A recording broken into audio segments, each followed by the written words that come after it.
2 spoon போதும். Lion date syrup, இதுல iron, fiber, vitamins, நோய் எதிர்ப்பு சக்தி அதிகமா இருக்கு. Lion date syrup. அனைவருக்கும் இதயத்தின் பொங்கல் நல்வாழ்த்துக்கள். பொங்கலோ பொங்கல்.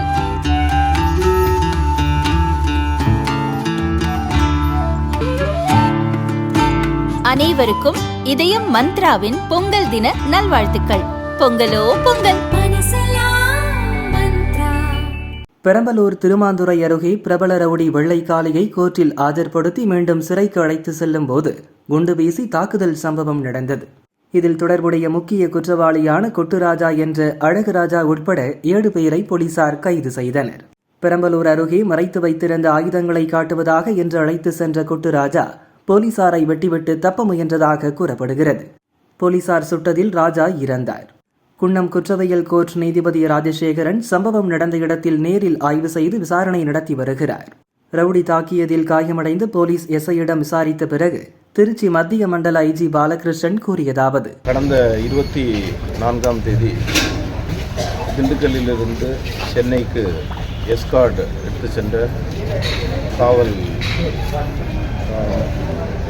உதவி ஆய்வாளர் மற்றும் எஸ்கார்ட் டீம் அவர்கள் மதிய உணவு அருந்து கொண்டிருந்த போது அவர்கள் பாதுகாப்பில் எடுத்து சென்ற வெள்ளைக்காளி என்ற அந்த நபரை தாக்குவதற்காக ஒரு கும்பல் நாட்டு வெடிகுண்டை எறிந்து தாக்கியதில் காவலர் ஒருவருக்கு காலில் மல்டிபிள் ஃப்ராக்சர்ஸ், மிகப்பெரிய காயம் ஏற்பட்டு சதை சிதைவு ஏற்பட்டு அவர் அரசு மருத்துவமனையில் சிகிச்சை பெற்று பின்பு திருச்சி அப்பல்லோவில் சிகிச்சை பெற்று இப்போது கோயம்புத்தூரில் ஒரு ஹாஸ்பிட்டலில் உயர் சிகிச்சை பெற்று கொண்டிருக்கின்றார். இந்த சம்பவம் தொடர்பாக மங்களமேடு காவல் நிலையத்தில் அட்டெம்ப்ட் டு மர்டர், கொலை முயற்சி வழக்கு, அதேபோல் வெடிகுண்டு வீசியதற்கான வழக்கு பதிவு செய்யப்பட்டு அதில் புலன் விசாரணை நடந்து கொண்டிருந்தது.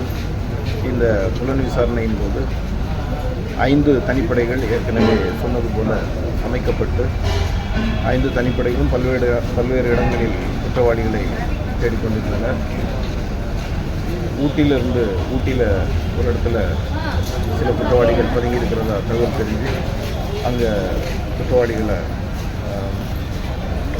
அவங்கள விசாரணைக்கு அழைத்து வந்தாங்க. அதுக்கப்புறமா அதில் கொட்டுராஜா என்ற நபர், அவர் மேலே 5க்கும் மேற்பட்ட வழக்குகள் உள்ளன. அதில் 3 மர்டர் கேஸ் இருக்குது, 3 கொலை குற்ற வழக்குகள் இருக்கின்றன. அட்டெம்ப்ட் மர்டர், அதே போல் ஆர்ம்ஸ் ஆக்ட் வழக்குகள்லாம். அந்த நபர் அந்த காவலர்கள் மீது தாக்குதல் நடத்திய அந்த சம்பவ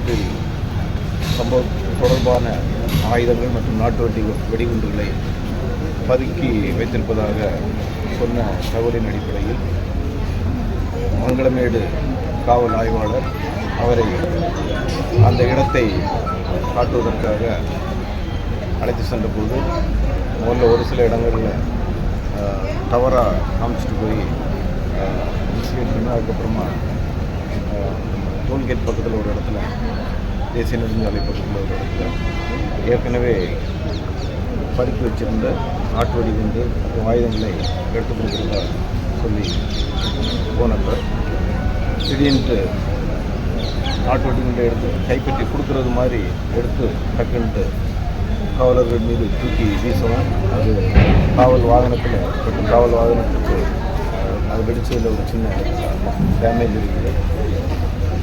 உடனே எஸ்ஐ, அந்த டீமில் இருந்த எஸ்ஐ, குன்னம் எஸ்ஐ, அவர் அந்த நபரை கொட்டுராஜா உடனடியாக பிடிக்கிறதுக்காக ட்ரை பண்ணப்ப அவங்க பதுக்கி சென்ற அந்த ஆயுதத்தை உடனே எடுத்து அவரை கையில் தாக்குனதுனால அவருக்கு கையில் காயத்தோட அரசு மருத்துவமனையில் அனுமதிக்கப்பட்டு சிகிச்சையில் இருக்கிறார். அவர் இப்போ தான் பார்த்துட்டு வரோம், ஆர்கனைசேஷன் வந்துருக்கிறோம்.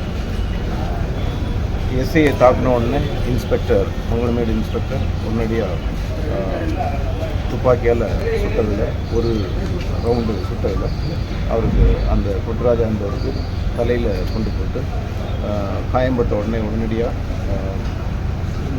ஹாஸ்பிட்டலுக்கு ஜிஹெச்சுக்கு அவரோட வண்டியிலே 108 வர்றதுக்கு லேட் ஆகுங்கிறதுனால உடனடியாக ஹாஸ்பிட்டலுக்கு கூப்பிட்டு அந்த இடத்துல இது சம்பந்தமாக நீதி விசாரணை மஜிஸ்ட்ரேட் அது சம்பந்தமாக முதல் தகவல் அறிக்கை பதிவு செய்யப்பட்டு நீதிமன்றம் அழகுராஜாவை எங்கே சார் கைது செய்கிறாங்க? இதனோட மேற்கொண்டு வேறு குற்றவாளிகளும் கைது செய்யப்பட்டிருக்காங்க. வீட்டிலிருந்து அவர் இந்த விசாரணைக்கு சொன்ன கன்ஃபியூஷன் அடிப்படையில் கைது செஞ்சிருக்கிறார். மற்ற தகவல்கள்